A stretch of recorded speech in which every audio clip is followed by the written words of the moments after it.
32 inch அளவு ப்ளவுஸுக்கு தான் நீங்கள் சூப்பரான டிசைன் ப்ளவுஸ் வந்து நம்ம தைக்க போகிறோம். இது வரைக்கும் இந்த மாதிரி ஒரு டிசைன் ப்ளவுஸ் நம்ம தைச்சது கிடையாது. வீடியோ வந்து ஸ்கிப் பண்ணாமல் பாருங்கள். உயரம் வந்து 16 இன்ச் எடுத்திருக்கேன். அகலம் வந்து 11 இன்ச் எடுத்திருக்கேன்.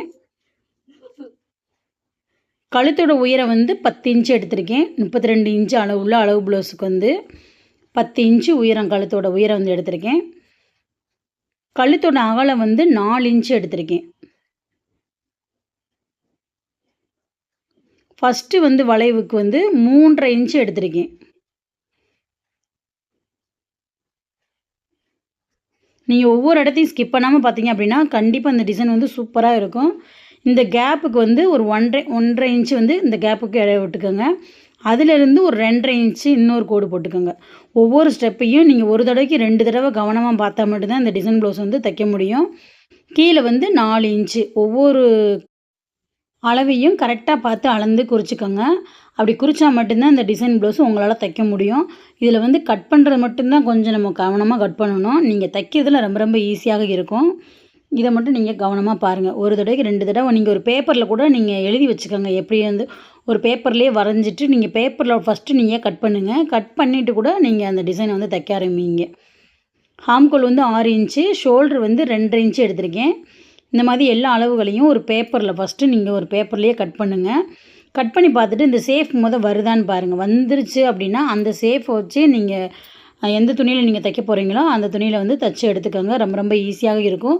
இந்த மாதிரி டிசைன் வந்து நிறையா பேர் வந்து டிசைன் ப்ளவுஸு போடாதவங்க கூட இந்த மாதிரி சிம்பிளாக போடணும்னு நினைக்கிறவங்க நிறையா பேர் வந்து இந்த மாதிரி டிசைன் தைக்க கொடுப்பாங்க. அதை வந்து நம்ம தைக்க தெரியல அப்படின்னு நீங்கள் புதுசாக தைக்கிறீங்க அப்படின்னா கண்டிப்பாக வந்து தைக்க தெரியலன்னு தான் நீங்கள் அனுப்புவீங்க. அந்த மாதிரி தயவு செஞ்சு அனுப்பாதீங்க. உங்களுக்கு கஸ்டமர் வந்து கண்டிப்பாக விட்டு போயிடுவாங்க. எல்லா டிசைனுமே நீங்கள் கற்றுக்கங்க. கண்டிப்பாக உங்களாலேயும் முடியும்.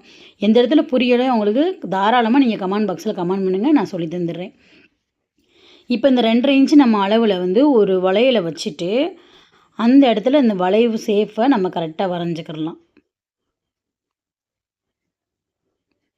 அதே மாதிரி இன்னொரு வளைவு, அந்த வளைவுலேருந்து இன்னொரு வளைவு இந்த மாதிரி வரைஞ்சிட்டு இப்போ கீழே வந்து நம்ம 4 இன்ச்சு கொடுத்துருக்கோம். அந்த இடத்துல இந்த மாதிரி நம்ம கொண்டு வந்து வளைவாக விட்டுறலாம். இப்போ உங்களுக்கு இந்த இடத்துல எப்படி நான் வளைஞ்சிருக்கேன் அப்படின்றது உங்களுக்கு தெளிவாக தெரியும். நான் ரொம்ப ரொம்ப ஸ்லோவாக இந்த வீடியோ நான் எடுத்து உங்களுக்கு புரியணும் அப்படின்றதுக்காக ஸ்லோவாக போட்டிருக்கேன். கண்டிப்பாக உங்களுக்கு இந்த வீடியோ புரியும்.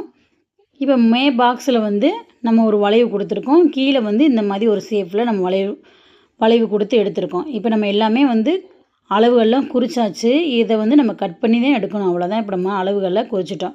32 இன்ச்சு அளவுக்கு எவ்வளோ தேவையோ எல்லாமே நம்ம குறிச்சிட்டோம். இப்போ கேன்வாஸும் கீழே வச்சே நான் வந்து கட் பண்ணியிருக்கேன். உங்களுக்கு அப்படி கட் பண்ணி தைக்க முடிஞ்சால் தைங்க. இல்லைன்னா கேன்வாஸை மட்டும் ஸ்கிப் பண்ணிவிட்டு நீங்கள் வெளி பீஸில் கட் பண்ணிவிட்டு கேன்வாஸ் அயன் பண்ணி கூட நீங்கள் கட் பண்ணிக்கோங்க. உங்களுக்கு எது ஈஸியாக அந்த மாதிரி பண்ணிக்கோங்க. இப்போ வந்து நம்ம அளவுகள்லாம் கரெக்டாக எடுத்து குறிச்சிட்டோம். இப்போ கட் பண்ணி எடுத்துக்கலாம். அந்த சேஃபுக்கு அந்த வளைவு எவ்வளோ வருதோ அந்த மாதிரி கரெக்டாக அந்த வளைவு சேஃபுக்கு நீங்கள் கட் பண்ணி எடுத்துக்கோங்க. அப்போ தான் நம்ம தச்சு திருப்பும்போது அந்த வளைவு சேஃபு கரெக்டாக வரும். நீங்கள் ஃபஸ்ட்டு எடுத்தோடனே நீங்கள் துணியில் வந்து கட் பண்ணிடாதீங்க. பேப்பரில் கட் பண்ணி பார்த்துட்டு அந்த சேஃப் வருதா அப்படின்னு பார்த்துட்டு அதே மெத்தடில் நீங்கள் கட் பண்ணிங்க மட்டும்தான் இந்த டிசைன் ப்ளவுஸ் உங்களுக்கு கரெக்டாக வரும். இப்போ இந்த வளைவு சேஃபை நம்ம கரெக்டாக கட் பண்ணி எடுத்துக்கலாம்.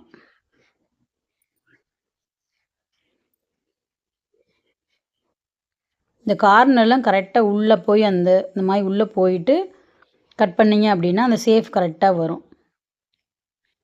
அந்த ப்ளவுஸை நான் எடுத்து காமிக்கிறேன். எப்படி வந்து நம்ம கட் பண்ணியிருக்கோன்னு பார்ப்போம். இப்போ பாருங்கள், அழகாக ஒரு சூப்பரான டிசைன் ப்ளவுஸ் வந்து நம்ம கட் பண்ணிட்டோம். இப்போ கேன்வாஸை அது தக்கன நம்ம கட் பண்ணியிருக்கோம். இப்போ எக்ஸ்ட்ரா இருக்க கேன்வாஸெல்லாம் நம்ம அந்த மாதிரி கட் பண்ணி எடுத்துக்கலாம். இந்த வெளி துணி வந்து ரொம்ப ரொம்ப ரொம்ப லேசான துணியாக இருக்குது. இதில் நான் தைச்சதே ரொம்ப கஷ்டப்பட்டு தான் தைச்சேன். ஏன்னா அந்தளவுக்கு வந்து இந்த துணியை பார்த்தாலே உங்களுக்கு தெரிஞ்சிருக்கும். ரொம்ப அந்த வடிவேல் ஓலப்பாயை சுருட்டுவேன் பார்த்தீங்களா, அந்த மாதிரி இந்த துணி இருந்துச்சு. நான் தைக்கே சுருண்டுக்கிட்டு வர அந்த மாதிரியே இருந்துச்சு. அதுலேயே நம்ம கஸ்டமருக்கு கரெக்டாக தைச்சி கொடுக்கணும் அப்படின்ட்டு ரொம்ப ரிஸ்க் எடுத்து இந்த கேன்வாஸ் கொடுத்து நான் இந்த டிசைன் வந்து தைச்சி எடுத்திருக்கேன். நீங்கள் நல்ல துணி அப்படின்னா உங்களுக்கு ரொம்ப ஈஸியாக தான் இருக்கும். நான் இந்த துணியவே நான் தச்சு எடுத்துட்டேன். உங்களுக்கு நீங்கள் நல்ல துணியில இதே மெத்தடில் நீங்கள் தச்சீங்க அப்படின்னா, கண்டிப்பாக உங்களாலேயும் இந்த டிசைன் ப்ளவுஸை கற்றுக்கிற முடியும். இது ரொம்ப பெரிய டிசைன்லாம் கிடையாது. நம்ம அந்த நெக்கை மட்டும் கரெக்டாக கவனமாக நம்ம அந்த வீடியோ பார்த்து கட் பண்ணிட்டோம் அப்படின்னா, இதில் பெரிய வேலையே இல்ல. இந்த மாதிரி டிசைன் நிறையா பேர் வந்து இப்போ போட ஆரம்பிச்சிட்டாங்க. மெயினாக வந்து இந்த காலேஜ் பிள்ளைக, டீச்சர்ஸு இந்த மாதிரி இருக்கவங்கலாம் இந்த மாதிரி டிசைன் தான் நிறைய விரும்பி போடுறாங்க. இப்போ வந்து நம்ம ஷோல்டர்லாம் நம்ம ஜாயின் பண்ணிவிட்டு, ஃபஸ்ட்டு வந்து நீங்கள் லைட்டாக ஜாயின் பண்ணி, இந்த இடத்த தைக்க ஆரம்பிச்சுருங்க. நம்ம தச்சு திருப்பும்போது அந்த ஷோல்டரை வந்து நம்ம பிரித்து விட்டுட்டு, அதுக்கடுத்து நம்ம திருப்பிக்கலாம். இப்போ எங்கெங்கே உங்களுக்கு சேஃப்டி பின்னு போடணுமோ, இந்த மாதிரி அந்த சேஃப்டி பின்னு போட்டு தைச்சிங்க அப்படின்னா, அந்த வளைவு ஷேப்லாம் நம்மளுக்கு கரெக்டாக இருக்கும். ஏன்னா இந்த ஷேப் வந்து நம்ம கரெக்டாக அடிக்கலை அப்படின்னா, நம்ம தச்சு திருப்பும்போது அந்த ஷேப் வராது. அந்த பொறுமையாக அந்த வளைவு ஷேப்பை நம்ம கரெக்டாக கொண்டு போய் ஒவ்வொரு இடத்தையும் அந்த நண்டுக்காலில் லைட்டாக தூக்கி தூக்கி நம்ம அந்த ப்ளவுஸை கரெக்டாக தைச்சி கொண்டு வரணும். அந்த வளைவு ஷேப் வரும்போது கொஞ்சம் நம்மளுக்கு தைக்க கஷ்டமாக இருக்கும். அப்போ வந்து நீங்கள் என்ன பண்ணணும், அந்த நண்டுக்காலை லைட்டாக தூக்கி தூக்கி உங்களுக்கு அந்த வசதிக்கு தக்க அந்த நண்டுக்காலை தூக்கி தூக்கி அந்த வளைவு ஷேப்பை நீங்கள் தைச்சிட்டிங்க அப்படின்னா உங்களுக்கு ஈஸியாக வந்துடும். நீங்கள் வந்து ஃபஸ்ட்டு வந்து ரஃப்பான ஒரு துணியில் கூட நீங்கள் வேஸ்ட்டாக கிளாத் கிடக்கும் பார்த்தீங்களா, அந்த துணியில் கூட இந்த டிசைனை நெக்கு மட்டும் கூட வச்சுட்டு, இதே அளவு ஷேப்பில் நெக்கு மட்டும் வச்சுட்டு, இந்த சைடு துணி இல்லைன்னா கூட பரவாயில்ல, அந்த நெக்கு ஷேப்புக்கு உங்களுக்கு ஒரு சின்ன நெக்காக கூட நீங்கள் வரைஞ்சிக்கிட்டு அந்த இதில் நீங்கள் தச்சு பாருங்கள். அந்த ஷேப் நம்ம 1க்கு 2 தடவை நீங்கள் தச்சு பார்த்தீங்க அப்படின்னா ஈஸியாக வந்துடும். இந்த மெத்தட் நீங்கள் கற்றுக்கிட்டீங்க அப்படின்னா இதேமாதிரி நிறைய டிசைன் ப்ளவுஸு இந்த மாதிரி டிசைன் கற்றுக்கலாம். ஒரு டிசைன் வச்சு 2, 3 டிசைன் வந்து நம்ம போடுற மாதிரி இந்த டிசைனில் நம்ம கற்றுக்கலாம். இப்போ அந்த ஷேப்லாம் நம்ம கரெக்டாக தைச்சிட்டு அது மேலே இன்னொரு தையல் போட்டு எடுத்துக்கலாம். என்னடா இவங்க தைக்க முடியலை அப்படின்னு சொல்கிறாங்களே நீங்கள் நினைக்காதீங்க. கண்டிப்பாக வந்து தைக்க முடியும், உங்களாலேயும் தைக்க முடியும். ட்ரை பண்ணி பாருங்கள். இருந்தால் கொஞ்சம் மற்ற டிசைன்களுக்கும் இந்த டிசைன்களுக்கும் கொஞ்சம் நம்மளுக்கு வித்தியாசம் இருக்கும். அதை தான் உங்களுக்கு நான் சொல்கிறேன். அதுக்காக மொத்தத்துக்கே இந்த டிசைன் நான் கஷ்டம்னு சொல்ல வரல. அந்த மற்ற லேஸ் வச்சு நம்ம ரவுண்ட் நெக்கு தைக்கிறதுக்கு இது கொஞ்சம் நம்மளுக்கு கஷ்டமாக இருக்கும், அவ்வளோதான். நம்ம பழகிட்டோம் அப்படின்னா எந்த டிசைனுமே நம்மளுக்கு கஷ்டமாக தெரியாது. இப்போ நம்ம தச்சு எடுத்துட்டோம். இப்போ அங்கங்கே இந்த மாதிரி லைட்டாக நீங்கள் கட் பண்ணி விட்டுக்கோங்க. அந்த வளைவு ஷேப்புக்கு அங்கங்கே கட் பண்ணி விட்டுட்டு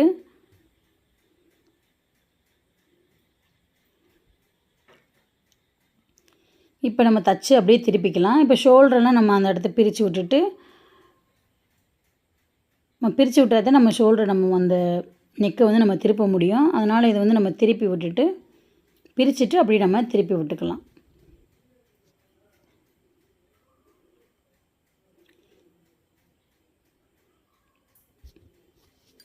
ஃபஸ்ட்டு ஏன் அடிக்கிறேன் அப்படின்னா நம்மளுக்கு அது நழுவிக்கிட்டு போகும். அதனால் நான் வந்து அந்த ஷோல்டரெலாம் அடிச்சுட்டு நம்ம அந்த ஷேப்பை முடிச்சுட்டு நான் அதை மாதிரி பிரித்து விட்டுட்டு இந்த மாதிரி திருப்பிக்கலாம். ஒரு சேஃப்டி பின்னு போடுற மாதிரி தான் நான் அந்த லைட்டாக ஓரளவு தையல் போட்டு அந்த ஷோல்டருக்கு எடுத்திருந்தேன். இப்போ வந்து உங்களுக்கு அந்த வளைவு ஷேப்புக்கு அங்கங்கே எப்படி உங்களுக்கு எடுத்து விட முடியுமோ அந்த வளைவை கரெக்டாக எடுத்து விட்டுட்டு, எந்த அளவுக்கு நம்ம எடுத்து விட்டுட்டு அந்த வளைவு ஷேப்பை கொண்டு வரோமோ அந்த அளவுக்கு நம்மளுக்கு கரெக்டாக இருக்கும். இப்போ ஃபுல்லாக நம்ம எடுத்து விட்டுட்டு இப்போ அமுக்கு தையல் போட்டு எடுத்துட்டோம் அப்படின்னா நம்மளுக்கு இந்த டிசைன் வந்து ரெடி ஆயிரும்.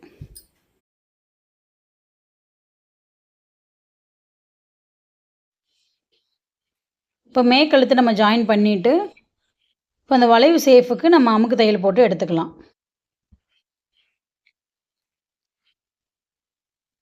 கரெக்டாக இந்த ஒவ்வொரு வளைவு வரும்போதும் அந்த ஊசியை நிப்பாட்டிட்டு நம்ம திருப்பிட்டு அந்த வளைவு ஷேப்பை நம்ம போடணும். ஊசியை நிப்பாட்டாமல் அப்படியே நீங்கள் வளைஞ்சு தச்சுக்கிட்டே வந்தீங்க அப்படின்னா அந்த ஷேப் வந்து கரெக்டாக உங்களால் கொண்டு வர முடியாது.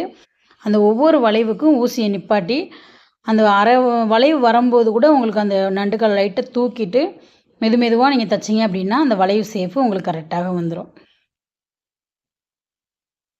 இப்போ அமுக்கு தையல் போட்டு நம்ம எடுத்துட்டோம். அது மேலே இன்னொரு தையல் போட்டு எடுத்துட்டோம் அப்படின்னா அந்த ஷேப் வந்து நம்மளுக்கு கரெக்டாக அப்படி நச்சு நின்றுக்கிறோம்.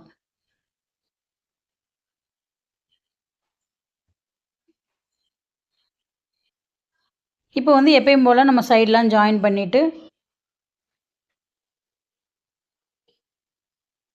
இப்போ எக்ஸ்ட்ரா இருக்க அந்த கிளாத்து உள்ளே இருக்க அந்த கேன்வாக்ஸ்லாம் இருந்துச்சு அப்படின்னா அதை நம்ம கட் பண்ணி எடுத்துக்கலாம். இப்போ நெக்கு நம்ம அடிச்சுட்டு மிச்சம் எவ்வளோ இருக்கோ நம்ம கட் பண்ணி எடுத்துக்கலாம். இப்போ வேறு துணினா உங்களுக்கு வெளியில் தெரியாது. இதுக்கு வந்து ரொம்ப லேசான துணினால் நம்ம உள்ளே இருக்க பீஸை வந்து நம்ம கட் பண்ணி எடுத்துக்கலாம். உங்களுக்கு வெளியில் தெரியல அப்படின்னா பரவாயில்ல, நீங்கள் அப்படியே விட்டுட்டு கூட நீங்கள் எப்பயும் போல் சைடெலாம் நீங்கள் ஜாயின் பண்ணி நீங்கள் தைச்சிக்கலாம்.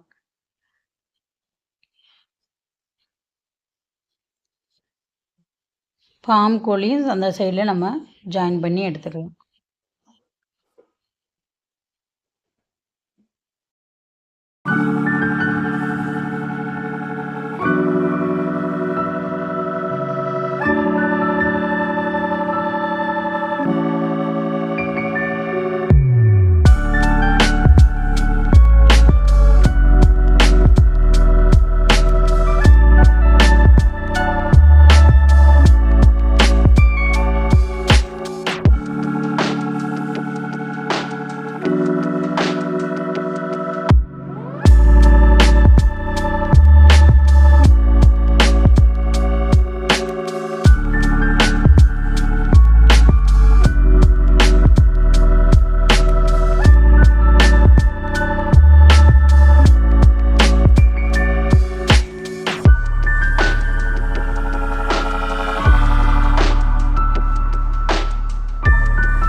இப்போ ப்ளவுஸ் வந்து நம்ம ரெடி பண்ணிட்டோம். அதுக்கு ஒரு சின்ன ஒரு டிசைன் நம்ம எக்ஸ்ட்ரா வைக்க போகிறோம். ஒரு 3 இன்ச்சு அகலத்தில் இந்த மாதிரி மடக்கி ஒரு தையல் போட்டு எடுத்துக்கோங்க. 3 இன்ச்சு அகலத்தை வந்து நம்ம 2ஆக மடைக்கும்போது ஒரு 1½ இன்ச்சு வர மாதிரி இருக்கும். 2ஆக மடக்கிட்டு இந்த மாதிரி தையல் போட்டு எடுத்துகிட்டு ஒரு 2 இன்ச்சு உயரம், 3 இன்ச்சு அகலம், 2 இன்ச்சு உயரம் இந்த மாதிரி குட்டி பீஸை நம்ம கட் பண்ணி எடுத்துக்கலாம். எடுத்துகிட்டு இந்த மாதிரி ஒரு 7 இன்ச்சு நீளத்தில் ஒரு நாட் எடுத்துக்கோங்க. எடுத்துகிட்டு இந்த உள்ளே இந்த மாதிரி வச்சுட்டு ஃபஸ்ட்டு வந்து இதில் ஒரு தையல் போட்டு எடுத்துக்கோங்க. நம்ம தச்சு திருப்பலை அப்படியே தான் வச்சுருக்கோம். நல்லா கவனமாக பார்த்துக்கோங்க. அதை அங்கிட்டு ஒரு மடிப்பு இங்கிட்டு ஒரு மடிப்பு மடிச்சுட்டு நம்ம அப்படியே திருப்பிக்கலாம். திருப்பிட்டு இப்போ வேஸ்ட்டாக இருக்க கிளாத்தெல்லாம் உள்ளே வச்சுக்கலாம். நம்ம உள்ளே வச்சுட்டு எந்த அளவுக்கு உங்களுக்கு உள்ளே வச்சுட்டு இந்த மாதிரி அந்த பிசுரெல்லாம் உள்ளே தள்ள முடியுமோ இப்படி உள்ளே தள்ளிடுங்க. இந்த மாதிரி இந்த சைடு ஒரு நாட்டை வச்சுட்டு இப்படி மடிச்சுட்டு நம்ம அப்படியே திருப்பிக்கலாம். உங்களுக்கு வீடியோவில் கிளியராக தெரியும்னு நினைக்கிறேன். இந்த மாதிரி ஒரு டிசைன் வைக்கும்போது அந்த டிசைனுக்கு இன்னும் கொஞ்சம் அழகு கொடுக்குற மாதிரி நல்லாயிருக்கும். நம்மளுடைய கஸ்டமர் வந்து அந்த நெக்கு மட்டும் அனுப்பிவிட்டு இந்த நெக்கை எனக்கு தைங்க அப்படின்னு சொல்லியிருந்தாங்க. இருந்தாலும் நம்ம கொஞ்சம் எக்ஸ்ட்ரா அதில் வேலை பார்க்கணும் அப்படின்றக்காக இந்த டிசைனை நானே தான் அவங்களுக்கு எக்ஸ்ட்ரா வச்சு கொடுத்துருக்கேன்.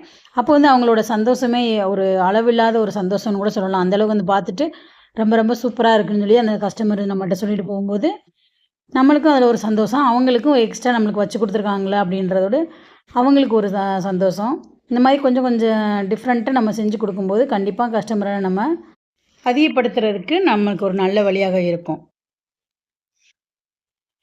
இப்போ இந்த ஊசியை வச்சு இந்த மாதிரி நம்ம 4 பக்கத்துமே தச்சு விட்டுட்டோம் அப்படின்னா ஒரு பூவோட மொட்டு எப்படி இருக்குமோ அந்த மாதிரி நம்மளுக்கு ரெடி ஆயிரும். இந்த மாதிரி நல்லா உள்ளே தள்ளிட்டு பிசுரெல்லாம் உள்ளே தள்ளிட்டு இந்த ஊசி இந்த சைட்லேருந்து அந்த சைடு தைக்கணும். ஒரு 4-5 தையல் போட்டு தைச்சிட்டு அப்புறம் ஆப்போசிட்டில் இந்த சைட்லேருந்து அந்த சைடு ஒரு 4 பக்கம் நம்ம தைச்சிட்டோம் அப்படின்னா ஒரு மொட்டு சேஃபுக்கு நம்மளுக்கு கிடைக்கும். இந்த மாதிரி குட்டி குட்டி பீஸை நம்ம உங்களுக்கு எவ்வளோ தேவையோ அந்த மாதிரி ரெடி பண்ணி வச்சுட்டு மொத்தமாக நம்ம அதை கட்டிட்டு அதில் டிசைன் வைக்கும்போது ரொம்ப ரொம்ப சூப்பராக இருக்கும். உங்களுக்கு ஃபினிஷிங் முடிச்சுட்டு உங்களுக்கு நான் காமிக்கிறேன் எப்படி இருக்குன்னு பாருங்கள். வந்து நடுவில் வந்து ஒரு நூலால் சுற்றிட்டு அதை அப்படியே ஒரு முடிச்சு போட்டு எடுத்துக்கலாம்.